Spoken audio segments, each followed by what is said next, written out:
My name is Rudy Gomez, Rudolph Gomez Jr., to be specific. And I started with the School of Nursing. Actually was hired in 1973, but I started on January the 2nd of 1974. And that was a cold day, which we can talk about a little bit later. But I started as an audiovisual technician, and then fast forward to 2014, November 1st, 2014 is when I retired after 41 years of service in a variety of roles. And then I retired as Associate Dean of Finance and Administration. Well, it does seem just like yesterday, even though it's been so long ago. But I remember January 2nd, 1974 was a very cold day. And as I said, I was hired as an audiovisual technician to help with the setting up of labs, of audiovisual servicing of the School of Nursing, and checking out equipment, stethoscopes, blood pressure cuffs, ophthalmoscopes, public health bags, DDST kits, a variety of things. Setting up, I think, the labs was one of the most exciting things that I did at that time. But anyway, I was reporting to work that very day, and it was wintry and it was cold. And we were in a very temporary building. I called it the trailer. It was really a more substantial temporary building, and in fact, it was the annex that was here for many, many years, and it was on the footprint where the Alt-C building is, and that was the School of Nursing at the time. Anyway, for some reason, whatever reason, the heater went out that day. And, I actually was used to working outdoors, so I came in and I said, that's not that bad. But guess what? They sent us all home that day because no heat. So I said, wow, this is a pretty good gig here, I can't complain about that. So I thought that was kind of interesting, a big shift from what I was used to, but I wasn't sure what I was getting involved in, but it was good so far. I actually, for the previous 5 years, probably a little longer than that, I had worked as an automotive mechanic, electrician for Tom Benson Chevrolet, as a matter of fact. And so it was a totally different environment. And but while I was there, I have to just tell you the story about how I evolved from being an electrician, an automotive electrician, mechanic, to the Health Science Center. Actually, it was the medical school, School of Nursing at the time. It wasn't called the Health Science Center. But anyway, Dr. Tony Cruz, one of the founding faculty members of the medical school, was one of our customers. And he was very involved. He would always be there with his Corvette and his Camaro, 68, 69. Those are hot cars now these days. And I think he still has one or both of them. Last time I talked with him, he did. But anyway, he, for some reason, tapped me on the shoulder and said, you might consider coming out to the medical school and pursuing, because I think we had chatted when I was working on his car and told him a little bit about my history. The fact that I really didn't want to do that for the rest of my life, and actually I had a degree in electronics, an associate's degree in electronics, and I was unable to get a job because I found out I was colorblind, like for the phone company or for any job that requires, looking at colors and deciphering. So anyway, that was a little challenge for me, yet I was able to deal with it. But as it turns out, it was really a good thing. So that's kind of transition. So it took me 2 years, I think, of coming out here, talking with individuals, putting in my application, until something opened up, which happened to be the School of Nursing, this position in the School of Nursing. At the time, I was looking to work in the, I'm trying to remember what it was called at the time, TV, radio, film.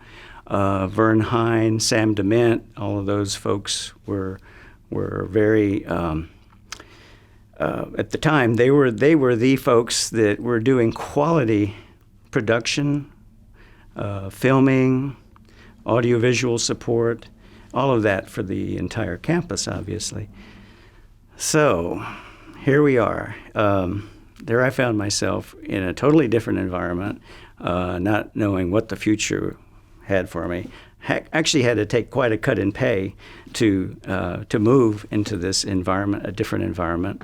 But obviously it was the best decision I ever made, and I fell in love with the School of Nursing, and I was very fortunate that I was able to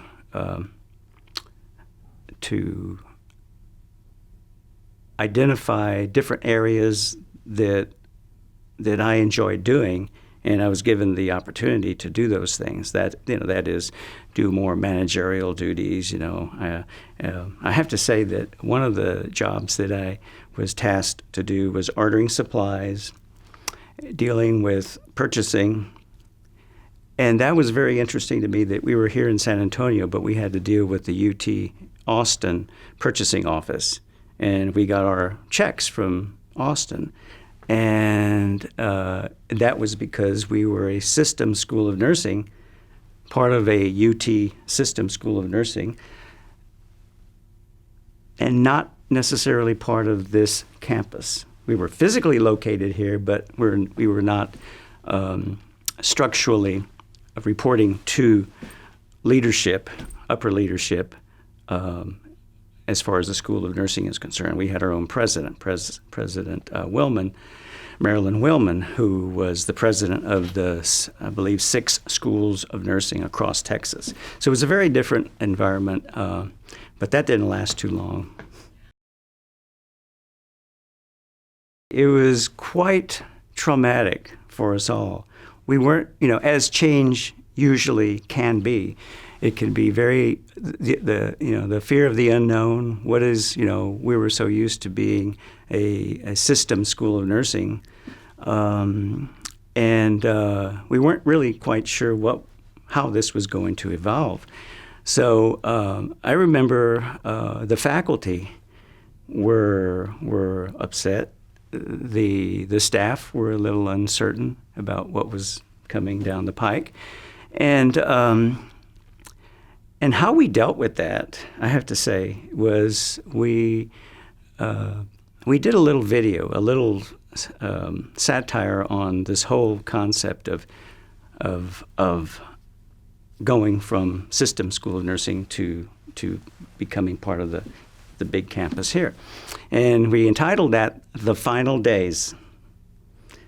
That was in my opinion, a priceless piece of history that I'm still searching for today,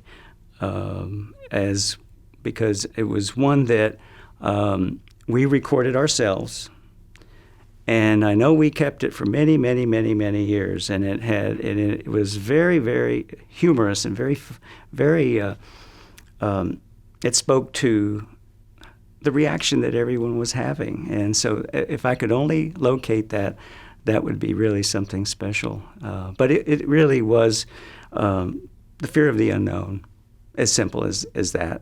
But it all turned out great as well, We embraced it after a while, and all good. It was a complete, total paradigm shift. The scope of and the mission of the School of Nursing, I think, always had been primarily to teach, to educate, if you will, and produce good quality bedside nurses, specialty nurses at the baccalaureate degree level and the master's level in the early days, and also to prepare educators. And I think that was one of the unique things that we had even in those early days. In fact, that's why Dr. Joanne Crow, our only non-nurse faculty at the time, was hired back in the early days. I digress a little bit, but it's important to mention Dr. Crow because of the educational technology piece that she brought to the table. Had it not been for Dr. Crow, and having instructional technology integrated into the curriculum as it was, then it wouldn't quite provide that level of education to for the teaching element for our students as it did. So that was very important. But now we still do that. Now again, we're going to fast forward. Now we're I see us as a much more complex, much more mature, much more sophisticated, if you will, culture, and with very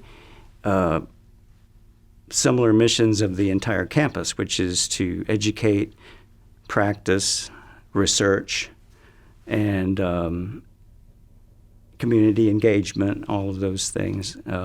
There's a lot of pressure, if you will, on the faculty to try to really do all of those things, in addition to the standard publishing and that academians are expected to do. And so, a lot of people see us as a state institution where they think we get all of our funding from the state, which is obviously not the case, and I know you know this. Probably less than 25% of our funding, probably even less than that now, comes from state funds, and the rest has to be obtained from grants, contracts, philanthropy, and a variety of other sources. And we look to the faculty for the most part to help with that. That's part of their mission too. So it's a whole different expectation, and it requires, I think, a different mentality and a different faculty appreciation for what we do. And it's not for everyone, as I have come to realize in terms of the evolution. It was a tough road to kind of get that across to everyone, and I think we're still in some ways struggling with that. I was really hired by interim dean D. Corona, and specifically Helen Zohar was the director of the clinical skills lab. It was called a learning lab, very simple place that provided basic nursing skills to our nursing students. And D. Corona was the interim, and I know that also the building was under construction at that time, the new building, what is now the old building, but to me it was the new building. The old building now is being renovated, as you know, but we have, we were, as being in that little trailer-like building, we all knew that there was this great, grandiose new 75,000, I think it was 76,000 square foot building that cost $3.7 million. Now that was a lot of money in those days, but we were all anticipating that wonderful move into the new building. And the faculty members specifically, I sensed that they were cramped in this small little trailer, and they were excited about the change, but including D. Corona, who then returned to faculty after she was interim dean. My sense is that the faculty were overwhelmed by the fact that this group of nurses, this relatively small group of a little more than the founding nurses, I think it started with 6, and then by then it was up to like 24, 28 nurses, which was a lot of nurses to pack in a small building.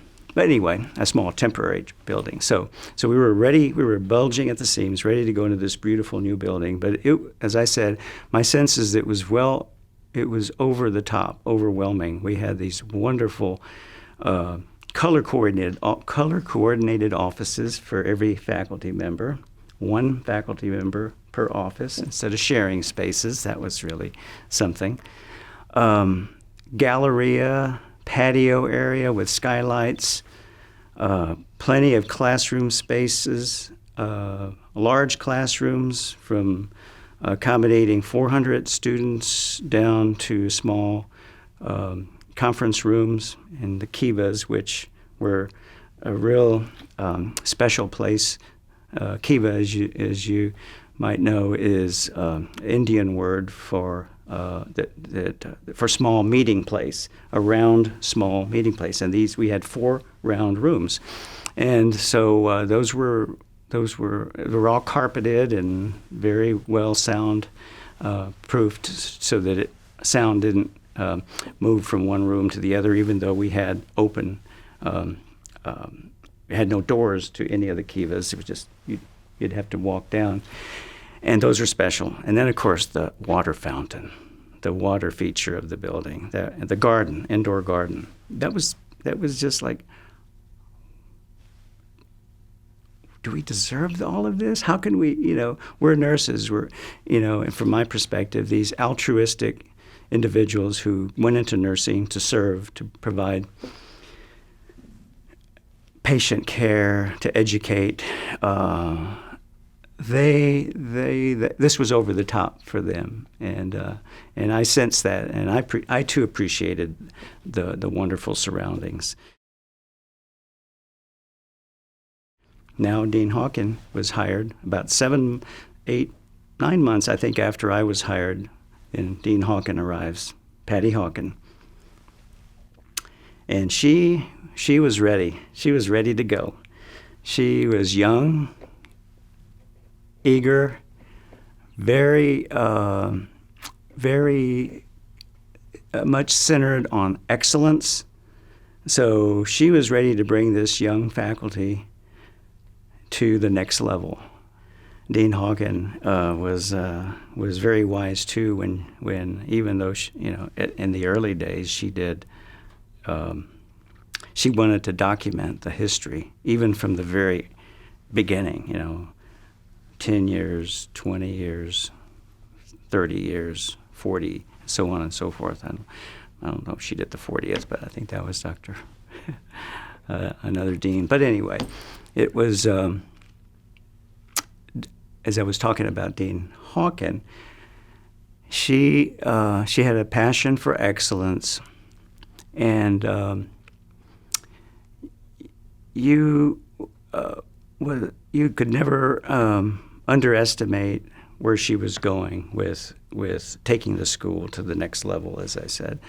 I think the faculty really, really respected her. She was a class act, and still is a class act, I have to say.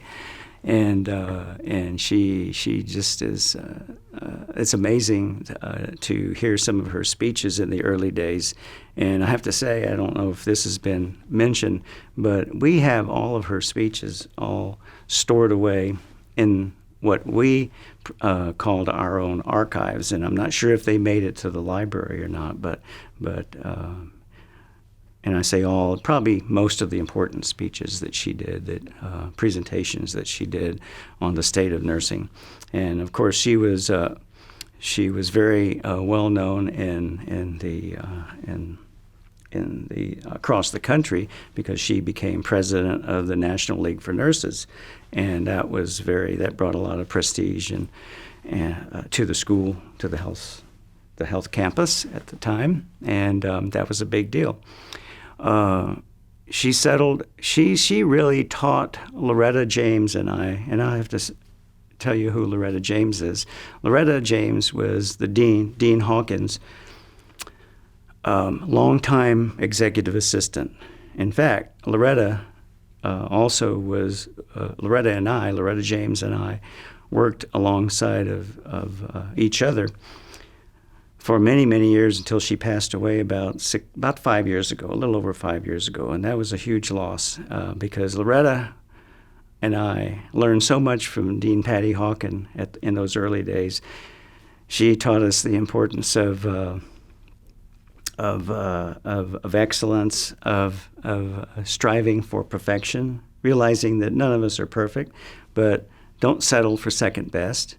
In fact, Loretta and I had a little saying that we would repeat to each other as a result of triggering this from our early parochial school days, that we both learned this. But then when Patty Hawken came on board, Good, better, best. Never let it rest till the good is better and the better is best. And that seemed to really depict Dean Hawken. I mean, she was the epitome of not settling. Always strive for your best.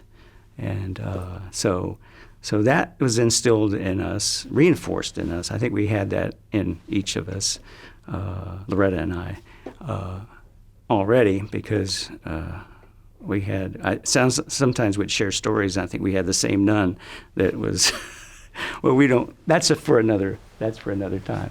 But very good education, I guess, foundation of good work ethic and just doing your best, that type of thing. So anyway, Dean Hawken taught me, she and actually Dr. Crow, as I mentioned, she was, Dr. Joanne Crow was my supervisor for many years in the AV arena. But they both always, I guess, looked out for me, but perhaps because I was willing to give whatever was necessary to the school. I never shied away from new opportunities. I was really given the opportunity by Dean Hawken to do administrative affairs, budget stuff for the whole school. So I have to really thank her for that opportunity that she saw in me to take on that additional responsibility. So Dean Hawken was continued. She never would, no matter what would happen, she would always be very decisive. She would look at all the facts, make her decision, and not look back. That's one of the things I learned from her. When you make your decisions as an administrator, don't look back. You made the decision based on the best information you have at the time. Don't second guess yourself. It's not that you can't change down the road, but at the moment, you made that good decision. She was very decisive at all times, and I think she continues to be. And the other thing, she helped mentor me in a way that I was able to grow simply with as simple as how I interact with faculty. She would remind me. She said, when faculty ask you for the time of the day, don't tell them how the clock works. She'd say, just give them the time. So she observed that many times I would over explain things. And so I learned, bottom line, give me the bottom line, cut to the chase, that type of thing. And there's many other things I've learned about her. So from Dr. Hawken, but it's just become part of me now. So anyway, it was a sad day when she announced her retirement because we were losing this great leader. In terms of summarizing all of the deans, I have to say that every single one of the deans, no matter their backgrounds, their experiences, or what have you, they have all been what I call troublemakers. Troublemakers. What do I mean by that? I heard in the early days, I attended all the graduations of the schools, and I heard many commencement speakers. And one of a very prominent nationwide, a renowned nurse, and I'm blanking on the individuals' names, but she gave a very good presentation about the importance of graduate nurses to become troublemakers. And by that she meant that the way I have interpreted it is that nurses should not accept the status quo. They should ask questions. They should strive for perfection. As critical thinkers, you question things that don't seem right to you. So every one of our deans have been troublemakers. They don't stand for the status quo. They're constantly striving for improvement and tweaking things up. So I just had to say that. When I started, we had the technology, state-of-the-art technology was overhead projectors, slide projectors, 35 millimeter slides, film strips, microfiche even, 60 millimeter films, and the beginning of videotape. We had reel-to-reel at the time, and beta, 3/4 inch, and that type of thing. But it was all integrated into the curriculum. And the technology, we actually, Dr. Crow and her team, and myself included in that team, we were there to support the faculty's understanding of all of those media types and how they could be used in the classroom and in delivering nursing education. So I know that transparencies were one of the hugest things, and it's become a kind of a joke over time, because it was just faculty, I think, were getting overdosed with, or maybe the students were getting overdosed with transparencies. They really weren't, but it just seemed like, my God, that was like every time you turned around, they're making transparencies and all that kind of thing. But technology also infiltrated or changed the way we deliver education in the skills lab. We've gone from just basic skills, teaching nurses our basic skills, to the SIM Center, the Simulation Center, which uses a tremendous amount of technology. These high definition or high quality mannequins that are very, I guess I'll use the term, they have I'm blanking on the term, but it's not artificial intelligence. I don't think they're quite that sophisticated yet, but they use a lot of technology that utilizes the faculty's knowledge and allows them to incorporate their answers, their symptoms through technology. So we can now record a scenario, say, and of a patient coming into an emergency room having a cardiac arrest. What do you do? We can record all of those experiences. Then they can be played back for the student and the faculty for review, for reflection, that type of thing. So technology, and now obviously today the classrooms are being designed with fully integrated, much more higher level, sophisticated computers, and I'm not sure what else. I think that the technology is way ahead of where it used to be, obviously, and it needs to be. I think it can be a little daunting for faculty, and so we need to provide a lot of support for educating the faculty and students how to use that technology. I think we have a ways to go for faculty to really feel comfortable using technology. At least when I retired in 2014, that was I always said, we know that the faculty said we're kind of the pioneers of this new era of technology evolution. And so it's going to take a while to become comfortable with it, to learn how to use it, and to really master it. So it's moving so fast that as soon as we learn one technology, then something new comes out, and so it becomes, again, a daunting kind of a task to keep up with it all. But we must master it, and we must figure out and one of the things I always used to try to get to, since I try to be a systems thinker, is how can we get a program, because I used to write programs and different things too, for inventory control or whatever. But how can you get to the point where we can push one button and make it happen so that it becomes a tool for the faculty and the students rather than a burden?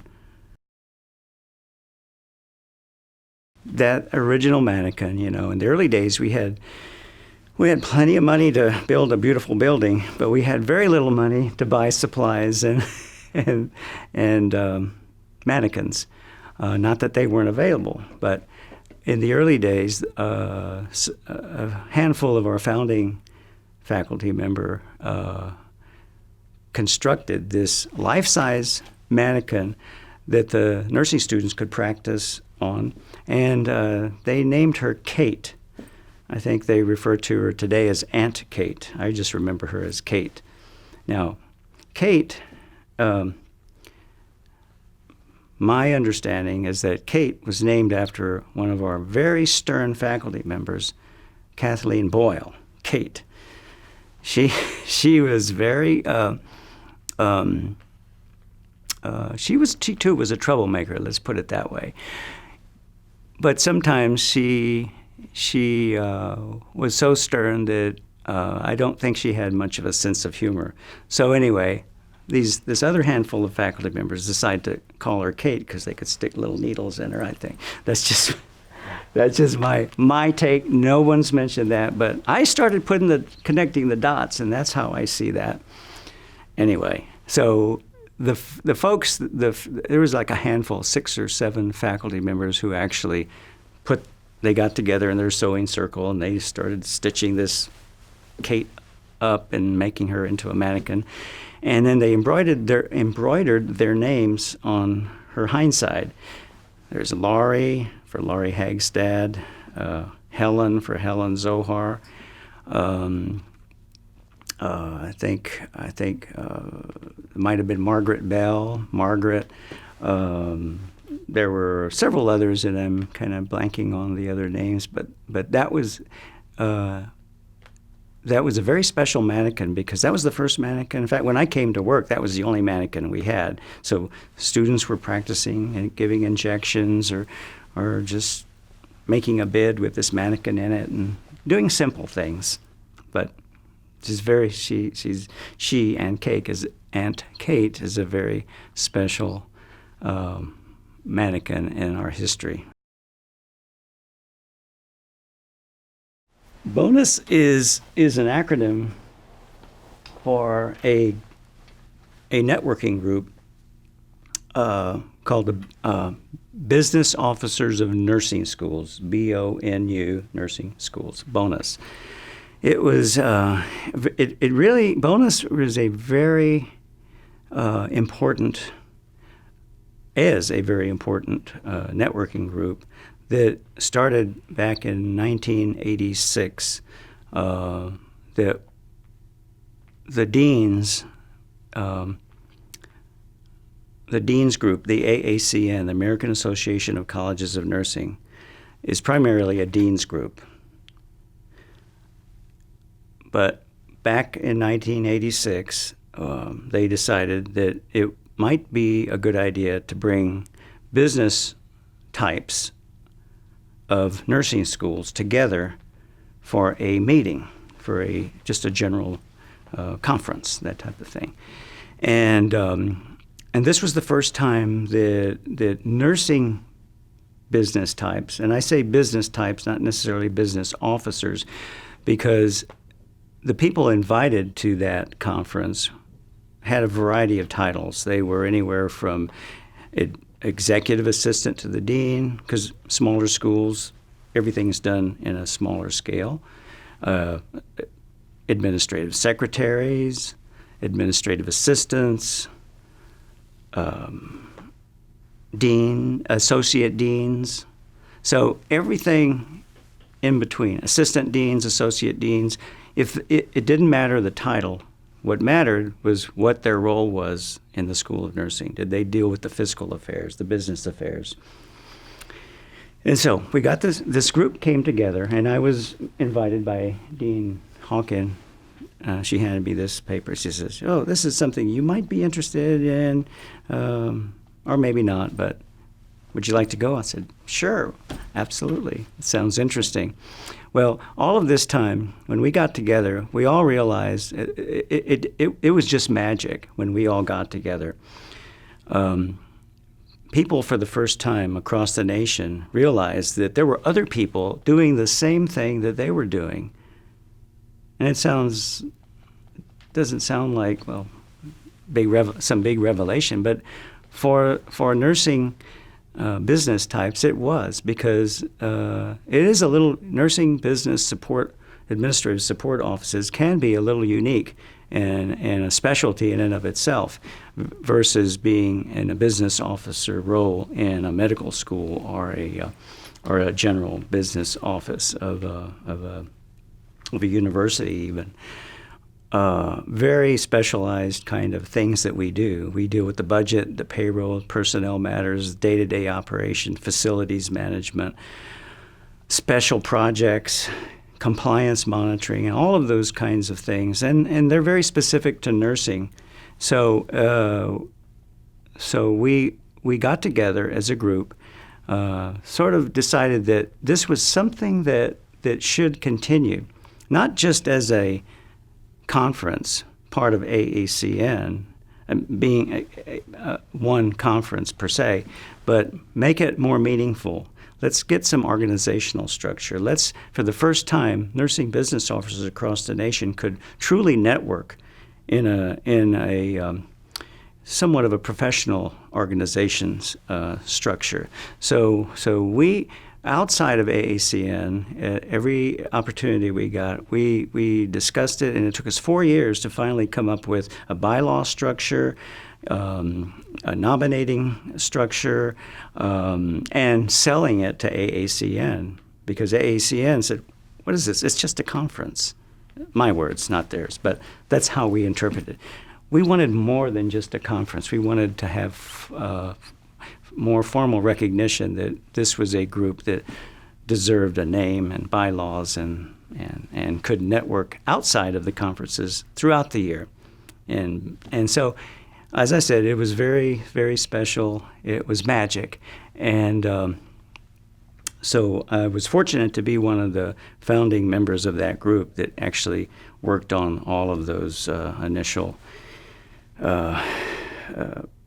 efforts to get bonus formally recognized as bonus. And that was the first, I have to say, that was the very first leadership network that AACN recognized. And for many years, we were the only leadership network. But it didn't take long before AACN realized, there might be something to this. So they created 6 other leadership networks, emulating the structure of bonus to some degree. But we actually, the bonus group, were the first, and I think that had it not been for bonus, that we would not have any of the other leaderships. I'll just go that far and say that.